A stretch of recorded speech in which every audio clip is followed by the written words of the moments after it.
Well, hello everyone, and welcome back to episode 115 of the Man and Machine, here with the PeakBot team and Mark Phillips from Harvested Financial. However, you do see a new but familiar face here as well, Matt Cashman from the OCC, our fellow options nerd. What's going on, man? How are you? Hello, options nerd. I love that. Options nerd here. Love it. I hope that's a compliment, you know? Oh yeah. Yeah. Okay. That's a terminology we throw around in positive ways in my line of work. Well, thanks so much for joining us this morning. We have a great show, a lot to talk about here today. So buckle up. We're going to keep things moving. I am going to get some music on. Ben, do we typically go with a specific track to get us started here? Let's feed some ducks. Feeding the ducks is the name of this one. Well, we have a quick review of PeakBot picks. We're going to talk about stocks in real life this morning. We're going to be discussing Microsoft, our personal experiences with the company, and we'll take a look at some charts and numbers as well, and a ton more. We have a fantastic session on the Rule of 16 here with Matt Cashman, and a lot of options knowledge to come. So hang tight. We're going to move through this thing here, and we're going to get you started the right way for a new week of trading. So, gentlemen, unless there's anything I missed from the agenda here, what do we say we just get right into it? Let's hit it. Amen. All right, PeakBot picks. So I'm actually looking at it right now. For those of you who are not familiar, myself, Ben, and Thomas, our partner over at PeakBot, we all make 3 picks a week. This used to be paper trading. Now we actually take the trades in our Tradier accounts, fully automated by PeakBot. We each take 3 of them. Last week, my 3 trend spread trades, we're all winners. 3 for 3 for this guy. Been a few weeks since I pulled that off. All profitable trades. I had 2 put spreads on TLT and J&J, a call spread on Zoom, and walked out with all my cash. Okay, I paid back a little bit of premium. But Ben, how did you fare last week? Well done, Dillon. I went 2 for 3, so not as good as you. However, I'm going to turn my 1 into a win.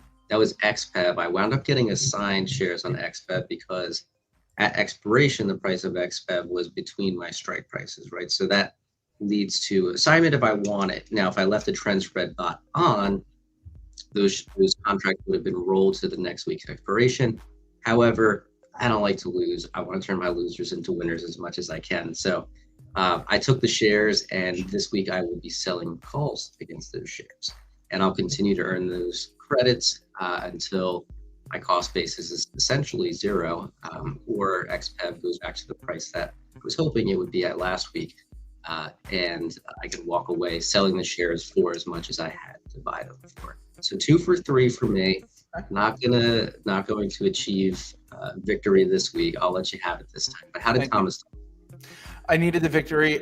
Thomas also went 2 for 3. Net loss. He took a brutal. He took a beating on a call credit spread on Pepsi, which is like one of his cornerstone plays. Pepsi's like Walmart is to you. Yeah. And for a while, I mean, he was riding the wave down on Pepsi for quite a while there. Came back to bite him this past week. Without looking at it, I think he was trying to stay like under 149. I don't think he did. Anyway, so 2 for 3 from Ben and Thomas, 3 for 3 for me. Cumulative good week, green week. We'll see how we do this week. Tune in for Friday. Awesome. Okay. And I know I'm not going to ask Mark or Matt like who they're rooting for in this competition, because I know who it is. Everybody loves an underdog story. So let's move right on into stocks in real life. I think we have a good discussion today on Microsoft. I'm curious to know what their saying is, their slogan. So Ben, I'm going to put you in the top spot. I'm going to hand it off to you, gentlemen. Let's have a fun one here.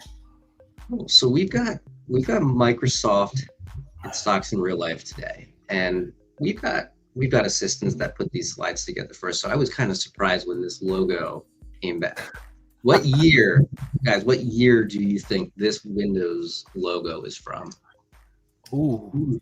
This is like 94, 95. Is this Windows 95? My guess was going to be 95. Yeah, I think it's Windows 95. It seems newer to me. I don't know why it's tripping me out. I almost feel like it's close to what their current logo is, if I'm being honest with you. Maybe I'm tripping. I don't know, but I don't have a guess. Do you have the answer, Ben? It is the Windows 7 logo. I thought Which is it was not that long ago. It's not that long ago. It's not that long ago. So Windows 95. Here, hold on. I'm gonna pull this open for you. Yeah. Do you have all the logos? I would love to see this. Oh, Check yes. it out. Windows 1, Windows 3.1. You guys said 95, right? That's this guy right here. Yeah. Okay.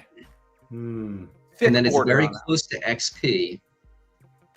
But yes, it is in fact Windows 7.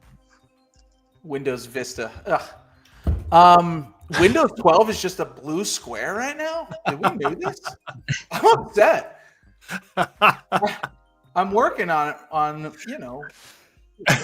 Well, Back to the roots. I don't actually remember the Windows 1 logo. Windows 3.1 for sure, but original Windows 1, that's new to me.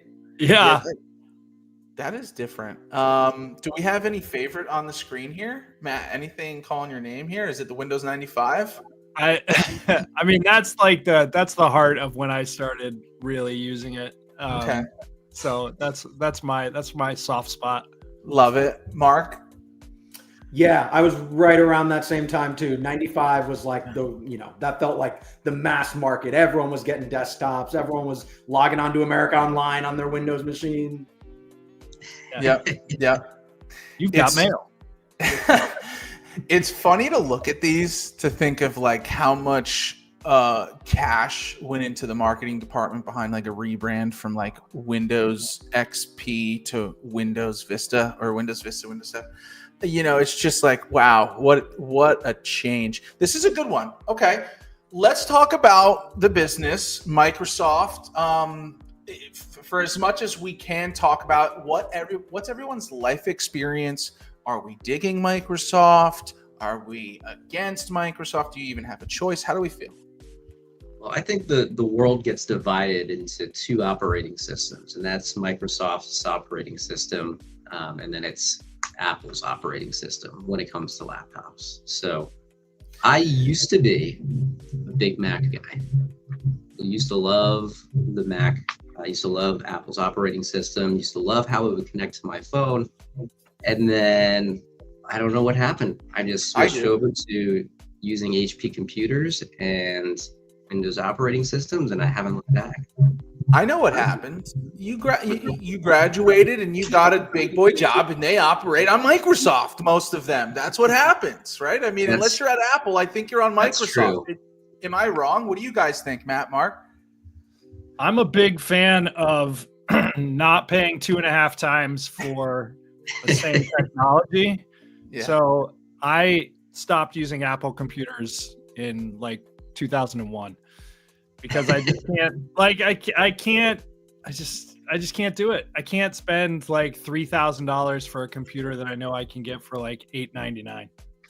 But you'll pay $1,000 plus for a phone, right? Yeah, kind of. I also run a Pixel phone. I run an Android phone for the same reason. Special breed. Special breed.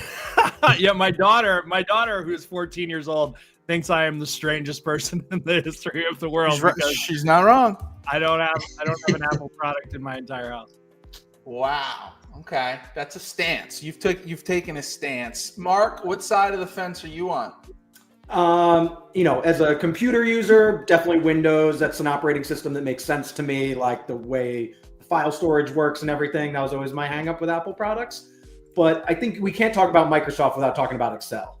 Like literally their entire world could crumble around them and Excel would be a flagship product. Like forget about the operating system, forget about Teams, which is obviously horrible. But like Microsoft Excel is just one of those benchmark applications that you have to know how to use. It's everywhere. No matter what you're doing, you got to know Excel. Yeah. Amen. You got to love Excel. You can do so much with it. I mean, I think that's how a lot of people even get started coding, right? Like you can build really cool stuff with Excel. It's an incredible product. Yeah. Ben is, I don't know if he proclaims this himself, but I'll give it to him. Ben is one of the, freaking the sheets. He's really good in the spreadsheets. He loves himself some Excel. I will say, to me, Excel feels like very old compared to a Google sheet. I feel blocked up. I get stuffy when I'm in an Excel document compared to a Google Doc. I bet Ben, the former accountant CPA, would say you're an Excel guy. I think since I've been working on PeakBot the last 5 years, I've definitely transitioned over to a preference for Google Sheets. Okay. Just because of the connectivity. I know you could have Excel online now, which has that interconnectedness with your team. However, I prefer Google Sheets still, just because we're in the Google suite. How about any guesses on when Excel launched? Do you guys have any guesses on that? I saw, Early 90s, right? I was gonna say late 80s, early 90s. Yeah, I would have said 91, 92, call it. Like, Okay. just notes, obviously, before that, I guess. Mark, you have a final guess for a year? 91, Matt? I'll say. Okay. Yeah. 1985, September 30th, Ew. 1985. If we're playing The Price is Right, I think Matt takes that one. By the way, Microsoft Word was 83. PowerPoint was 2 years after. Excel in 87. They were getting busy. Wow. Okay. All right. So you're right. It's such a good point. Without Excel, I don't know how so many things operate. Let's talk about, unless there's other real life experiences that we want to talk about with stocks in real life on Microsoft. Well, I think since we are talking trading, we are talking options, like the number of shops that have some legacy tool that is sitting in Excel, calculating dividends, like interpolating balls, like, the janky spreadsheets that have like 37 versions. Every single trading shop has at least one of those. Yes. Yeah. Yes. And they have one person who is like really good at troubleshooting them when they break, because that is the one hard part about Excel, is that you can build so many layers on it, and then eventually it always breaks, and you're just like, you call over some guy, whoever it is, who either wrote the spreadsheet or wrote the macros or whatever, and you're like, hey bro, this thing doesn't work anymore. Someone come fix this thing. And then they scurry over and fix it, and then it runs again. Total job security for that, right? Like Bloomberg updates their ID, and so like you need the new spreadsheet, the connection. Yeah. So let's talk about the stock a little bit. Just on this theme of like guessing when things went public or launched. Any guesses right now on when Microsoft IPO? Without maybe having the chart. I won't give it away yet. When it IPO'd? Yeah. It's got to be 84, 85. Yeah, it's in the 80s. 1986, March 13th, 1986. It's at least this is just Google telling me $21 a share. 1986 for Microsoft. So quite a bullish chart there. Which after IPO, after considering all the splits that have happened over time, would you say, Dillon, $21? That's what it was. Yeah, that's so what that's saying. The equivalent of about 10 cents, 9 or 10 cents right now. And isn't it true that Steve Ballmer made more on Microsoft stock than Bill Gates? I think Bill Gates has been divesting his pretty aggressively over time, and like Ballmer's actually like the leading shareholder or whatever profiteer of Microsoft stock. Yep. Damn. I think I've heard that as well. Bill Gates, that's a different conversation to have. There's a great, you guys want to hear a great option story about Microsoft? Kidding me? Yes, please. Why we're here. So I don't, Mark, I don't know if you, my old business partner stood in the Microsoft pit for in the late 90s, and Susquehanna was the DPM, and it was a guy named Fitz. Do you remember Fitz? I don't know. That was a little before me.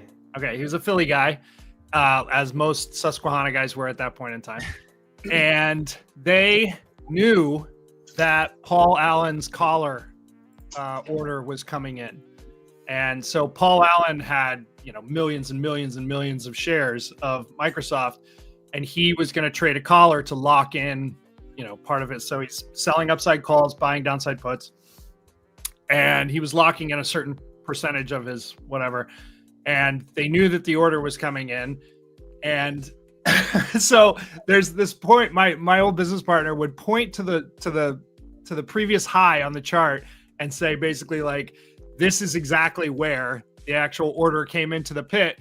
And Fitz picked up the phone because we did everything on phones back then. And he picked up the phone and he was like, you guys better get your stock now because this thing is going to be nasty. And then he picked up the phone and he priced the collar for it, because a lot of times the DPM would price the collar for, if it was a huge order, that you would get kind of like, the crowd would price it, but it would really be the DPM who was pricing it, because the DPM was doing at least 30% of the order.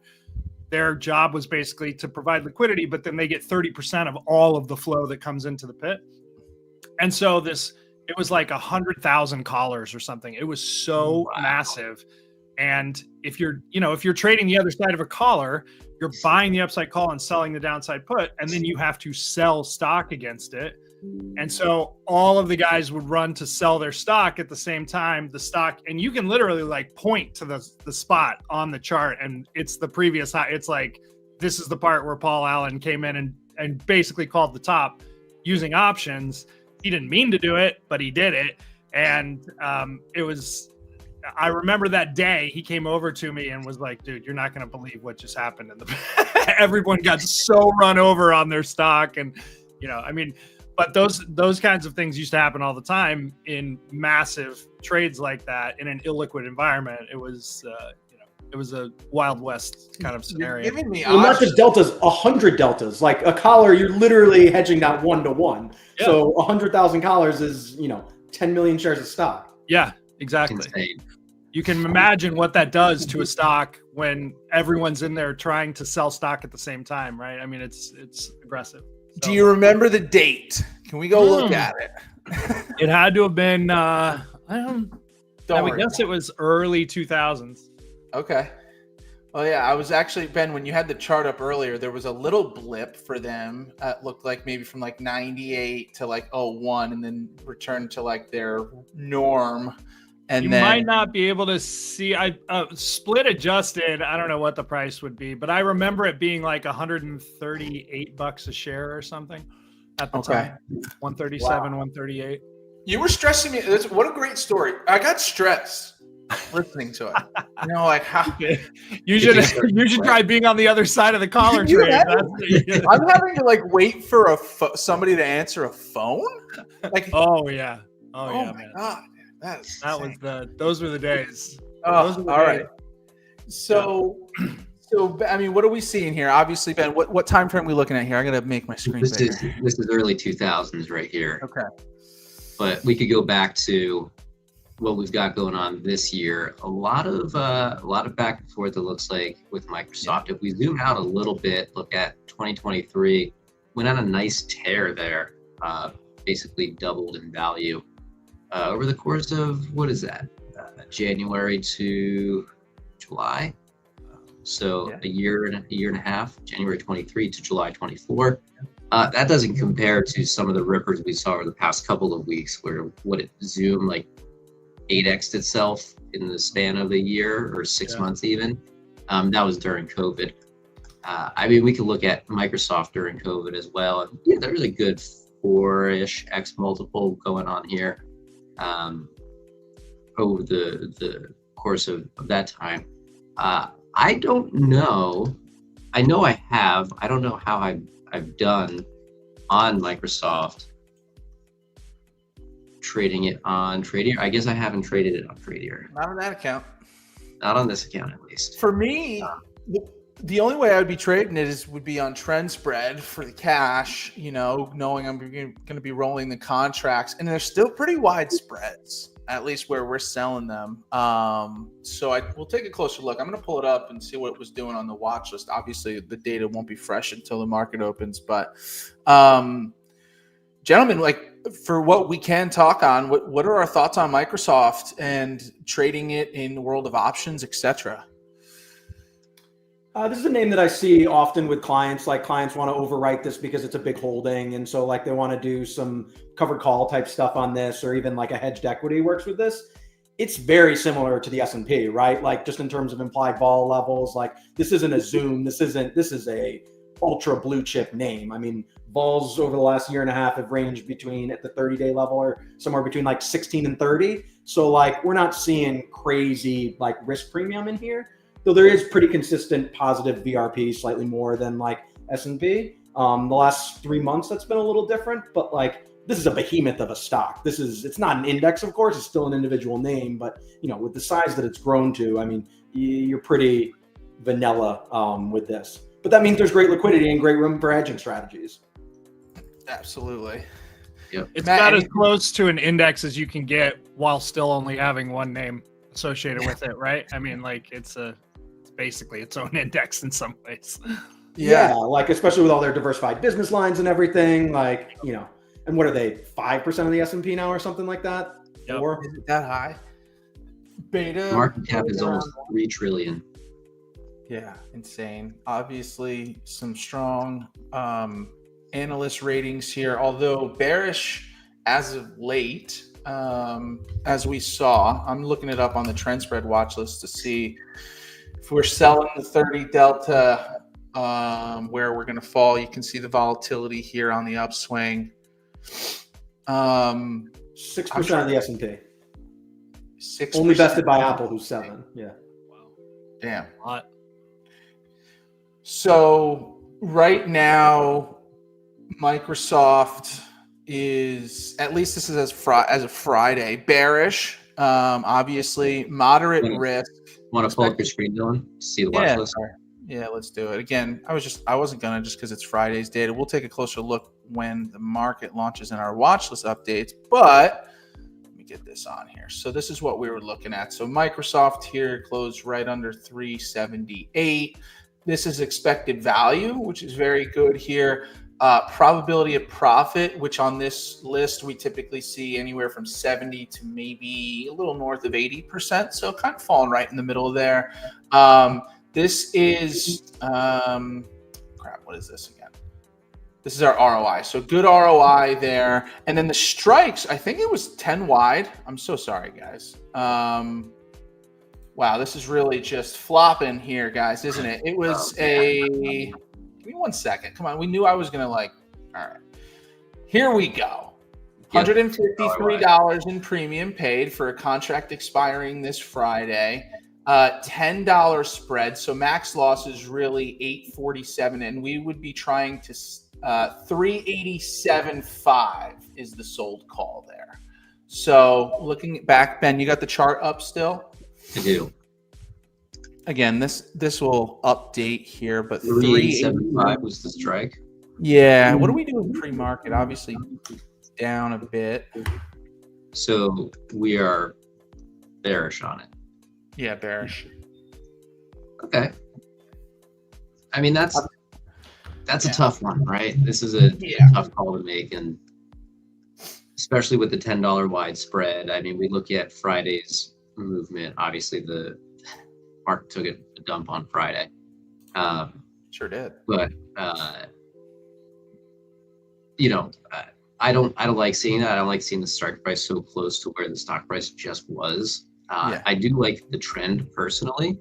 Downward trending since January. So if I was bearish on this and I was playing it, that would be what I would lean on. We've got the technicals here, of course, showing us a strong sell. But again, I'd like that strike price to be up a little bit higher. I'd actually like it to be around like 396, but you're not going to collect as much premium if you move it that high. We'll see where things open up today, and we'll see pre-market we're at 373.80, so about $5 below the close on Friday. Just about. I personally won't be trading this, but I know a lot of people do. Actually, I shouldn't say that. I am trading Microsoft via my Terry Tips automation in my retirement account. Okay. So Terry's Tips, really awesome newsletter, and provides trade alerts. We have automated those trade alerts for anybody that is interested in Terry's Tips. You can go to terrystips.peakbot.com. We'll have John from Terry's Tips on as a special guest to this show in the next couple of weeks, maybe even next week. We'll see. But he loves to sell calendar spreads, and he will just sell calendar spread after calendar spread after calendar spread. And it works out. He's got a great track record. So much that I've given it a portion of my retirement account over to being traded via Terry's Tips Alerts, where he will be trading Microsoft. Can I ask a question? Can I ask you a quick question? When you say selling calendar spreads, is he actually so he's selling time? So he's buying the near-term option and selling the longer-term option? Yes. Yep. Okay. Cool. And so he's doing that, and he's also he's also selling both sides as well. Selling both sides, meaning like selling a call calendar and selling a put calendar. Yep. Okay. And then he'll also be buying a leap at some points, and then selling against that leap. So he's doing it all. Oh, I love it. Right on. I like to call those strangle swaps. Yeah, buddy. Absolutely. Good old strangle swap. Feels a little more sophisticated. Hey, anyone can do a double calendar, but a swap, that's big boy stuff. It does feel a bit more difficult. Yeah, I have to say, it makes it more challenging. So Microsoft, just to wrap, on the year to date, down almost 11%. Over the last 5 years, up almost 150%. So maybe bearish as of late, but certainly, as we know, one of the big dogs. And I'm sure there are greener pastures ahead. So unless there's any other thoughts or questions or comments on Microsoft, I say we get into learning a little something here. Yes, let's do it. And as promised, and this is why Mr. Cashman is here, to talk about the rule of 16. So Matt, if you want to get those slides up, we'll get them on the screen, and then we will kick it over to you to nerd out with us on the rule of 16. There you go. Let's nerd. Let's get nerdy. Let's get nerdy. All right. So really quickly, the rule of 16 is something that traders use, and option traders specifically. Mark, I'm sure, has used this a lot. It's something that's kind of ingrained in the brain of an options trader, because in some ways it's a shortcut. It's like a back of the envelope calculation that people use. But what I like to do is to try to teach it from a slightly more theoretical perspective, so to give people a little bit of a glimpse into like some of the math, not all of the math, but some of the math behind what's going on here. So let's talk about it very quickly as to like what it is. So it's a way that you can convert annual implied vol numbers to smaller chunks of theoretical, like forecasted movement. So what I really like about this is that it takes, if you're looking at a vol, right? If you're looking at an implied vols are intrinsically annualized numbers. And so a lot of times people will look at like a 20 vol or a 25 vol or a 50 vol and say, well, what does that really mean? Like, what does that mean as far as the expectation that the market is thinking about? And theoretically, how should I expect the market to move around based on the fact that the market thinks it's a 50 vol? This is a great way to do it. What it does is it takes that annual implied vol and it converts it to smaller chunks of theoretical movement. So you can use it for risk calculations. You can use it just as a way to look at the marketplace more broadly. You can even use this on the VIX, right? When you look at the VIX and say the VIX is trading 25, what does that mean? Don't forget that the VIX is just a measure of the 30-day implied vol of the S&P. And so whenever I look at the VIX and I see a 20 VIX, I instantly do this calculation in my head to think about, that's telling me that the marketplace is saying the S&P is theoretically going to move 1.25% every day for the next however many days, for the next 30 days. And then you can adjust it as it moves around. But let's talk about how you can think about it in terms of the actual math behind it. So what we're doing is we're taking an annualized vol and we're breaking it down into what we think of as a daily standard deviation. What does it mean for instance, a 20 vol as to how much that stock might be moving on a daily basis? And so the way that you do that is to get your daily standard deviation, you basically just take the implied volatility of the option that you're looking at, and you multiply it by the stock price. And then you divide by the square root of time. In this case, the square root of trading days. Now, I know that sounds a little bit complicated, but what I like to do is break it down into the numerator of that equation and the denominator of that equation to get people to think about, like, what does this actually mean? And so when we talk about that, we're talking about the implied vol times the stock price as the actual numerator and the square root of trading days as the denominator. For simplicity, the square root of the trading days rounded to 16 because we talk about the actual trading days being 252. Square root of 252 is 15.87. We round it to 16. That's the reason why everyone uses 16 in this. Let's talk about the actual numerator and the denominator separately. So the numerator, I call this the big block of variance. This is how I think about this. Some people do it a little bit differently. Some people just take the vol and divide it by 16, and they say that's how you can see what percent you would expect the stock to move on a daily basis.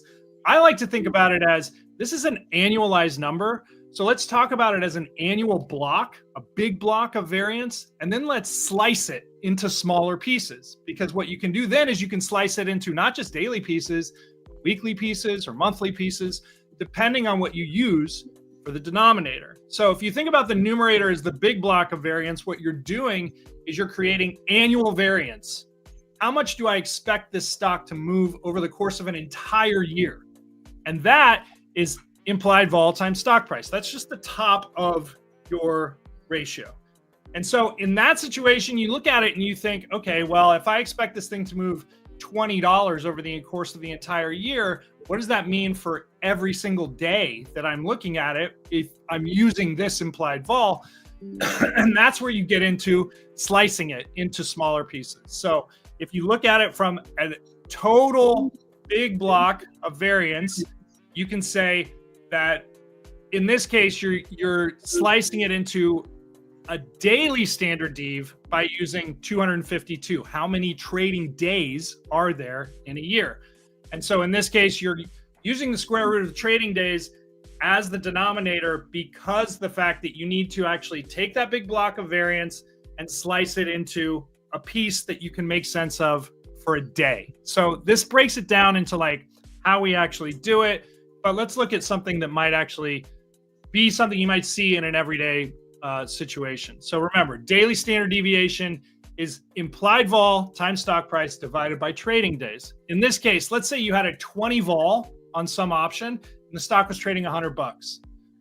So what you would do is you would take 0.20, which is the actual implied vol converted to a decimal, 0.20, multiply it by 100, which is the stock price at that point, and divide by 252. Divide by the square root of 252. So 20 divided by 16, you get $1.25. What does that mean? That means the daily standard deviation for this stock that is trading on a 20 vol right now is $1.25 per day. Now, why do I even care about the daily standard deviation? And my point to people when they ask me that is you care about the daily standard deviation because the option prices care about the daily standard deviation. And for this 20 vol to stay where it is, you need the actual marketplace to continue to deliver a 20 vol. Well, what is a 20 vol as far as a delivered perspective? It's $1.25 of movement per day. And if you can't, as an option buyer, actually hedge out $1.25 worth of movement, you're not going to be theoretically making money on the carry of that option. The theta of that option is going to overwhelm your ability to actually hedge it and make money.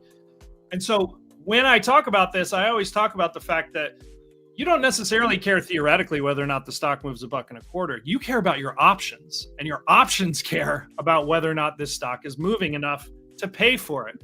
So in this case, we're talking about $1.25 being the daily standard dev from that 20 vol. This means you're looking for $1.25 of movement.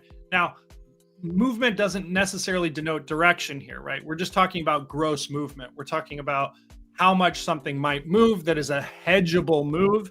And you can think about it in that way when you're thinking about standard deviations. So the other thing that you can do here is that you can change that 252 to be something different than that. We're using that as trading days because we want to actually translate the annual variance into a daily number. But you could do the square root of 12 because you want to think about how much this should move per month, or you could do the square root of 52 because you want to figure out how much it should move per week, theoretically. All you're really doing, the thing that I want to drive home here is that you're taking that big block of variance and then you're slicing it into smaller pieces that you can think about that help you to think about, like, how much should I expect this thing to move on any given day over the next 30 days. And so that's how people use this generally. Quick question. I don't want to interrupt the flow here, but I just want to, I know a lot of, and I did put the banner up on screen here. If anybody has questions, text them in after we're done with these slides. We'll have some time for Q&A. But a question, Matt, because I know that a lot of people watching are big fans of 0DTE. Yeah. Right? How can this rule apply for like same day movement? I mean, we can see what the overall daily standard deviation is for the day, but let's say, I'm getting into a position at 12 o'clock expiring today. Yeah. What do we do in that scenario?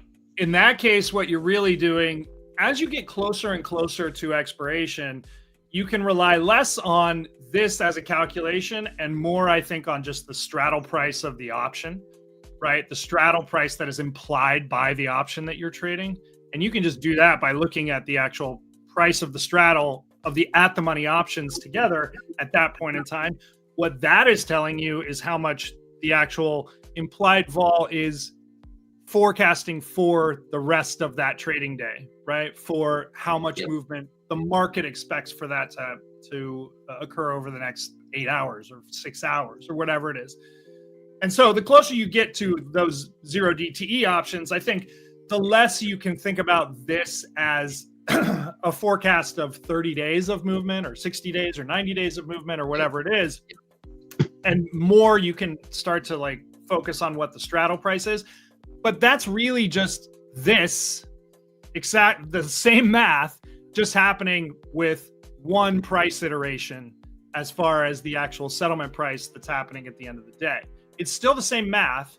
It's just you only have one day for that to work. And we've talked endlessly about how 0DTE options are different than, an option that has 30 days in it because of its time horizon.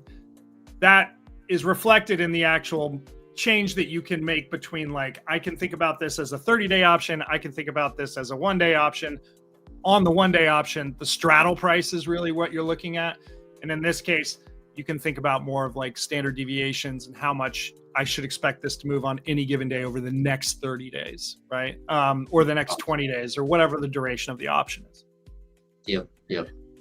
Awesome. Great explanation. So for everybody thinking about 0DTE, maybe just look at that straddle price.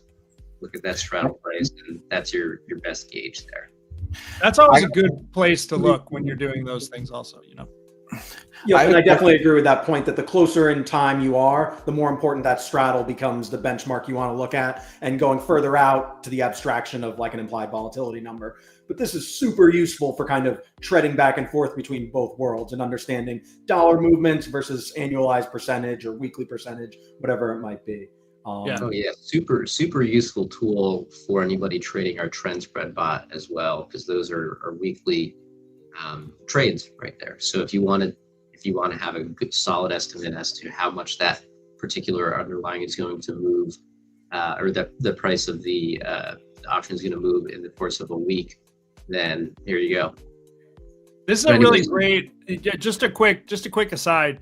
When I was actively trading options on a desk, this number, this daily standard deviation number, was tattooed in my brain for every single asset class that I was trading, right? When I was in London and trading Boone bubble shots, I knew what the actual standard deviation of the Boone was. I knew what the standard deviation of the bobble was, and I knew what the standard deviation of the shots was. And if the actual, measured change from yesterday's close was not that number or greater, I knew most of the time that the options were going to decay more than they were slated to decay, because people see that as this thing is expected to move, 100 ticks and it only moves 70, right? As an options trader, you think about that as like, okay, well, it's not really delivering the same vol that it's priced at. And so that's something that I think people can use just all the time when they're looking at just movement from yesterday's close. You need to be able to think about it using a framework that makes sense, and just being like, well, it's a 20 vol, like, I don't know what that means, isn't really acceptable anymore in this environment, right? You need to understand how much, if something's trading a 50 vol or a 70 vol, what does that mean for how much you can think about it moving every day for the next 30 days?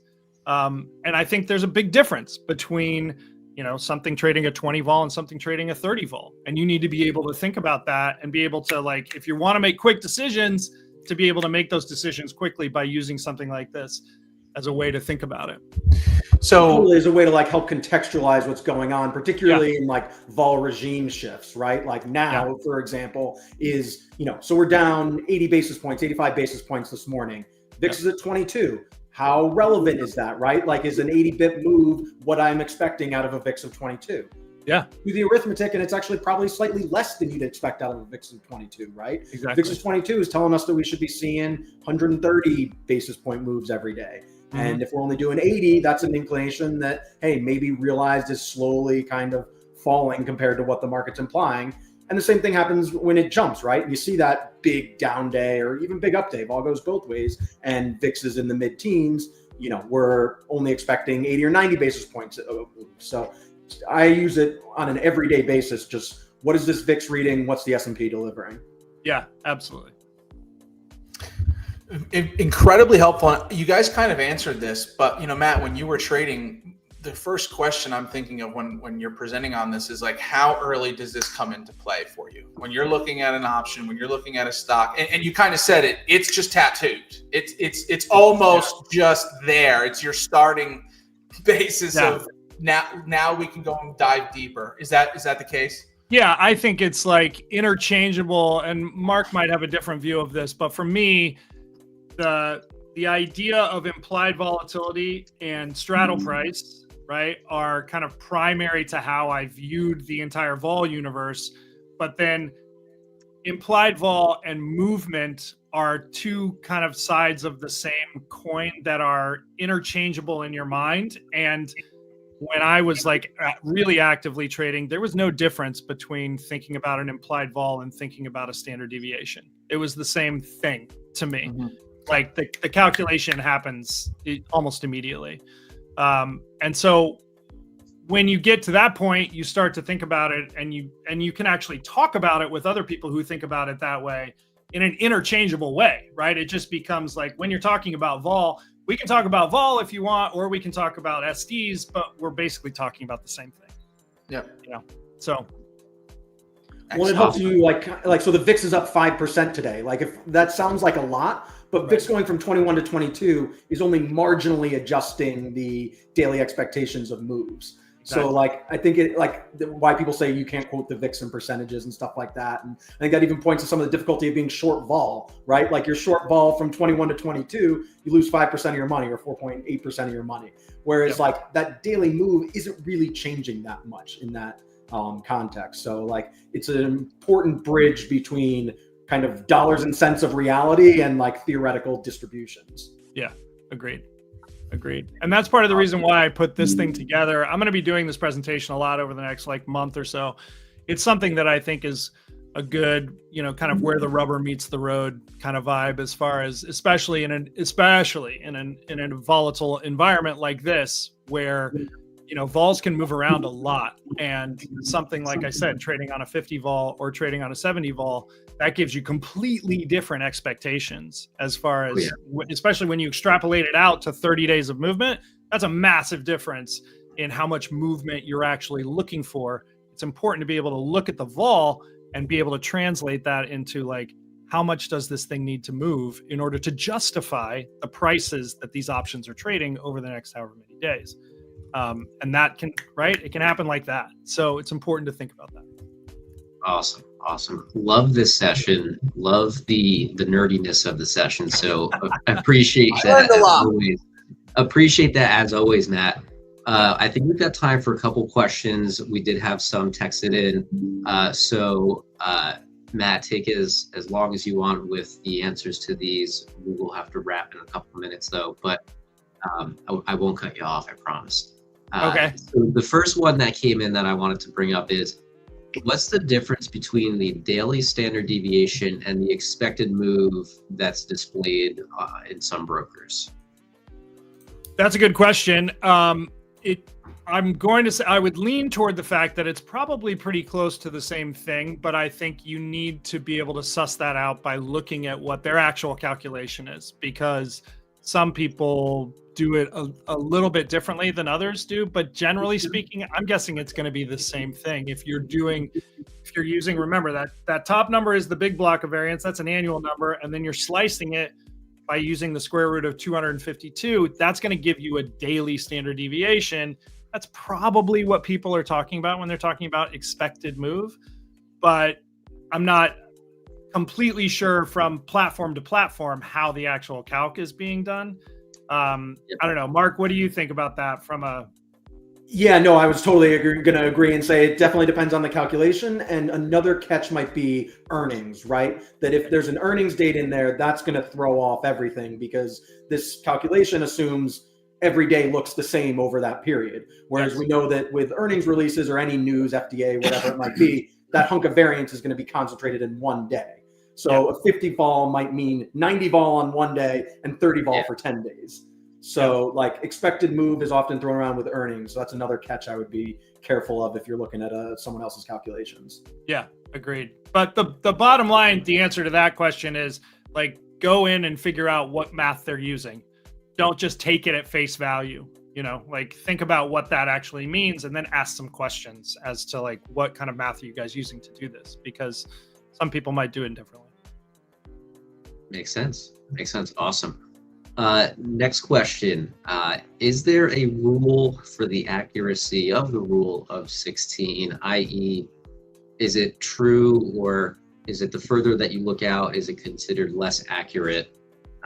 Curious how you answer that question. So is there, I'll let you go for it if you understand the question.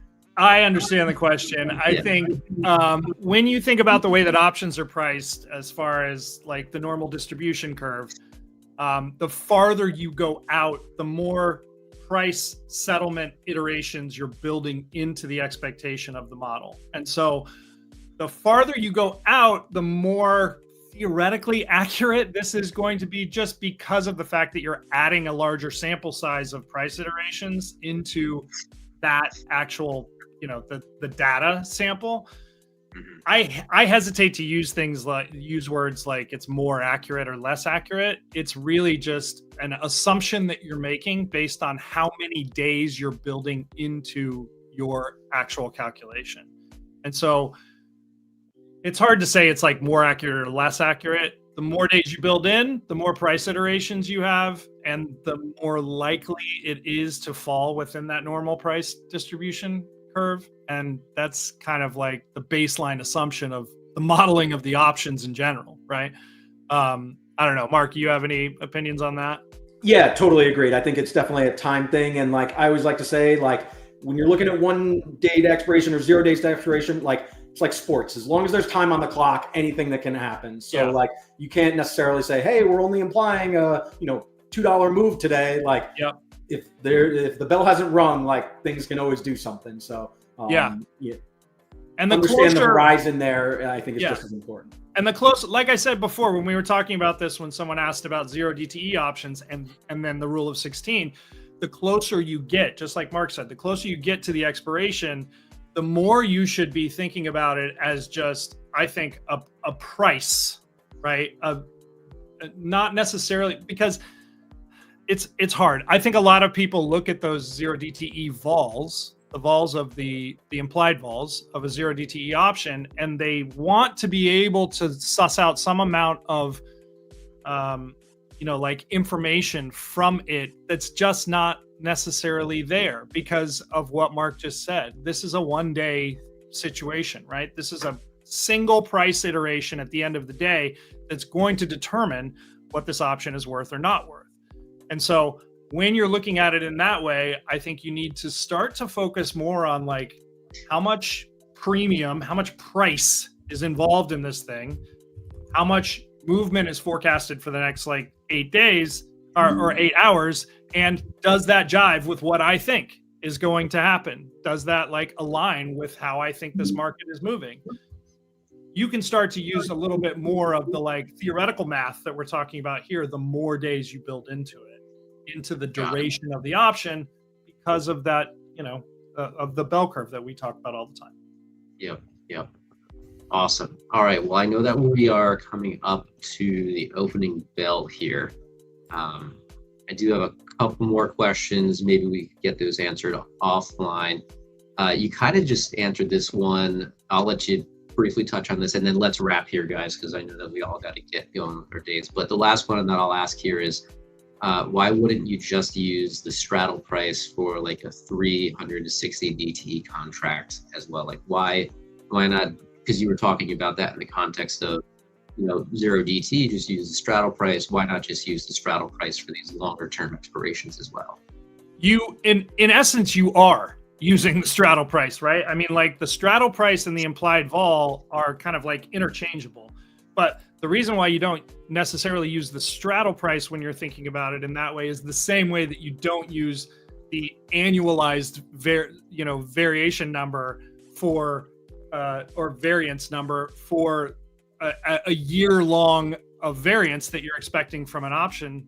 It doesn't make a lot of sense to you from a like day-to-day basis. You can look at something and say the straddle's $38 and, you know, it has a year and a half in it, and that doesn't make a lot of sense to like, okay, so what does that mean from a daily expectation, right? But ostensibly what you're doing is the exact same thing from a calculation basis.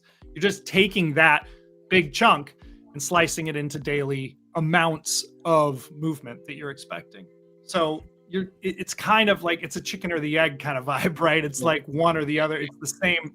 It's all the same math. I'm just trying to present an idea so that people can use it and break it down in a way that they can actually look at from a daily perspective and make sense of. Love it. Excellent.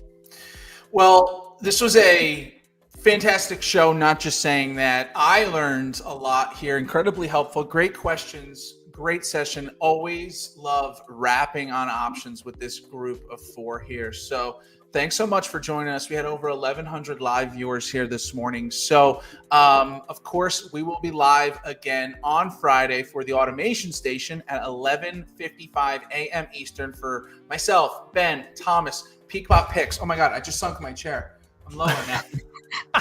I'm back. So that hasn't happened live on air yet. Anyway, thank you so much for joining us. For a full list of PeakBot's products and partnerships, check us out, linktree.com/usepeakbot. Matt, thank you so much for joining us again. We will have you back on whether you like it or not. And as always, thanks so much, and we'll see you at the Peak. Take care. Take care. You guys.